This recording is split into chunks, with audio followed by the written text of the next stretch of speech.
What's up everybody? Today I will teach you the correlation between price, time and liquidity.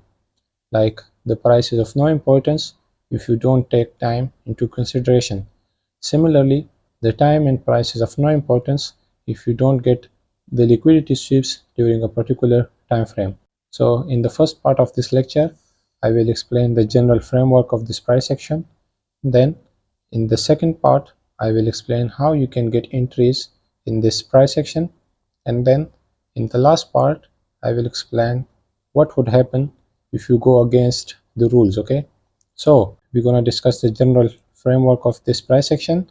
So in this strategy, you have got three sessions, okay, which are called the ICT kill zones. So now the first thing you have to do is you have to change the timing, the time zone to the New York here, okay, and then you should come back to your chart and we will draw these sessions, these skill zones.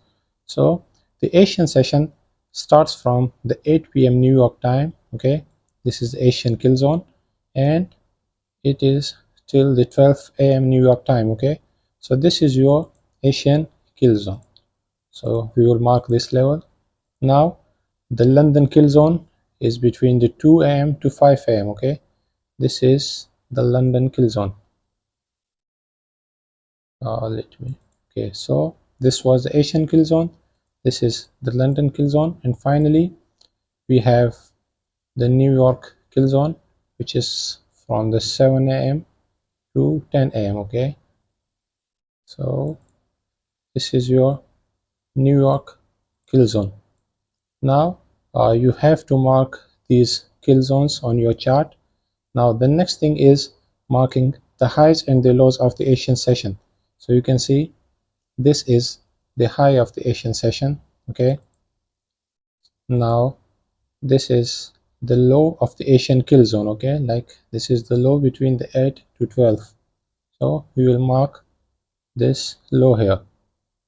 So like we won't trade during the Asian session, all we have to do is we have to wait, okay, and then once you get the highs and the lows during this Asian kill zone, you have to mark those. Now the price is going forward and it entered into the London kill zone. Now you can see that when the price entered into the London kill zone, it took the lows of the Asian session. So this sweep is important because it happened during this kill zone, okay, and this low of the Asian session got swept. So this is where you will look for entries. In the next part, I will explain how you can take entries, but first just memorize it. Like this sweep is important. So once you got the sweep of the lows of the Asian session, this is an important liquidity sweep, okay. Every sweep isn't important, there are certain sweeps during a certain time which are important. Like if this sweep had happened before this London kill zone, it wouldn't be important, but it happened during this London kill zone, so now it's important and you have to look for entries towards these highs, okay. And you can see that the price went up to the Asian kill zone high, okay. Now you can see that the price took the buy side liquidity, okay. Once the price sweeps the high, it's called the buy side liquidity. So the price swept the buy side liquidity, and then you can see a big move towards the downside. So this move, this first move towards the high, it is always a fake move and it is also called the Judas Swing, okay. So this is a move in the false direction. So once it happens, you have to expect a quick move towards the opposite direction, and you can see that a next move was even more impulsive and it came down, okay, and it swept these lows, okay. So we got the liquidity sweep, the first sweep of the Asian lows, then we got the sweep of the Asian highs, and then we got a sweep of the London lows. So this is the general framework of the strategy. Now in the second part, I will explain how you can take entries at this point and this point, okay, like what is the confirmation of the entries. So you can see that this was the candle, you can see this black candle that closed below it, okay.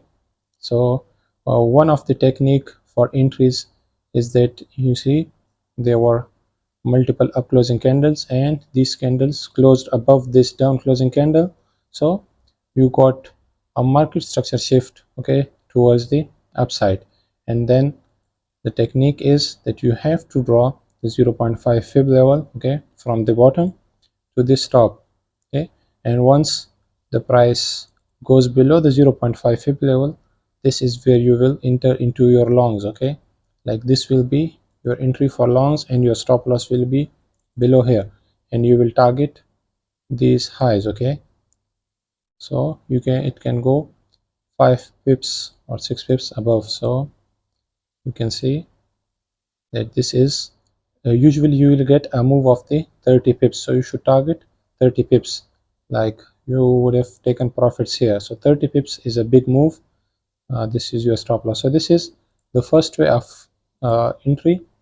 Now I will show you a second technique. Let me remove this.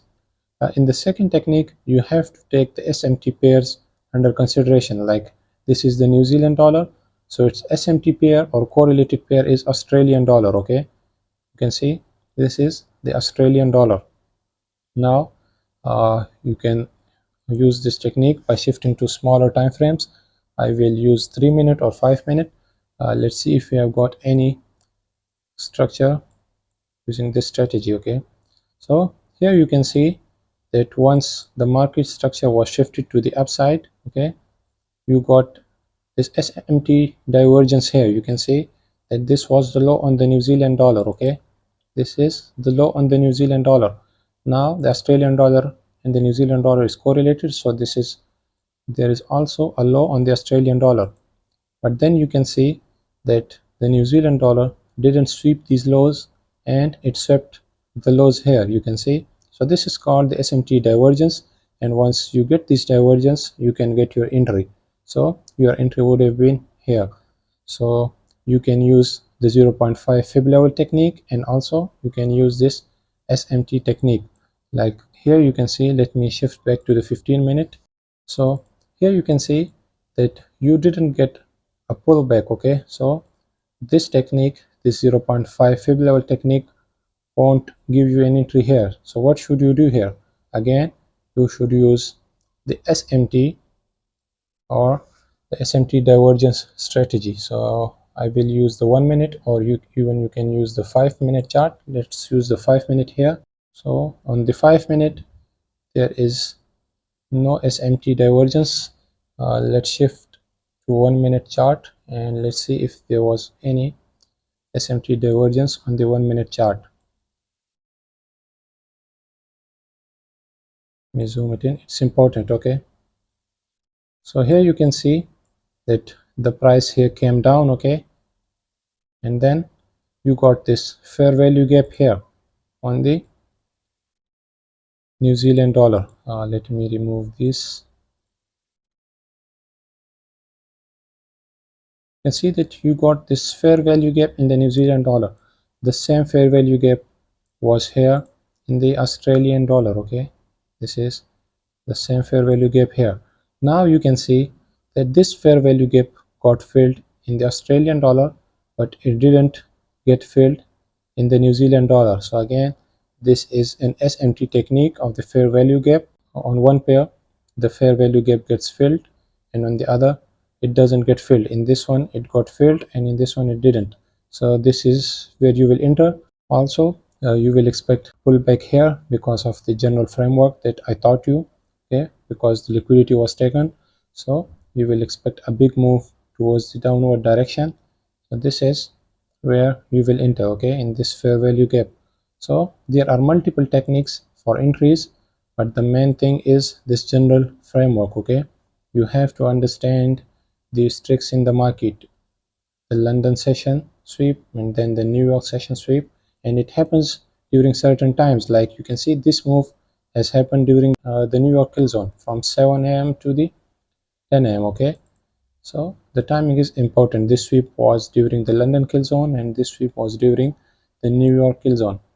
Now I will show you what happens if you don't follow the rules. So yesterday I took a trade on the euro. It was the same trade, but I didn't follow the rules and I got stopped out, and I will explain why it happened with me. So here you can see that this is the Asian Killzone, okay, from the 8 p.m. to 12 a.m. Okay, now we will mark these highs. This was the high, okay, and this is the low. Okay, now what happened during the London kill zone? It swept these lows, so it was a long from here, or you would have longed to this point. But now what happened here? You can see that the New York kill zone is from the 7 a.m. to 10 a.m. Okay, what I did is I shorted here. Okay, I shorted at this point, but this sweep wasn't important because it didn't happen during the New York kill zone. So the price was coming down nicely. I was expecting the sweep of these lows. My targets were around here, and suddenly it went up because I entered at the wrong time. Okay, the timing is always important. Once you get a sweep during this New York kill zone, this is where you can enter into your shorts, and this will be your target. So it would have been a good trade, but I got stopped out due to my own mistake because I didn't respect the time. Okay, I just looked at the price had swept these highs, so I thought it will be a good entry, and I got stopped out.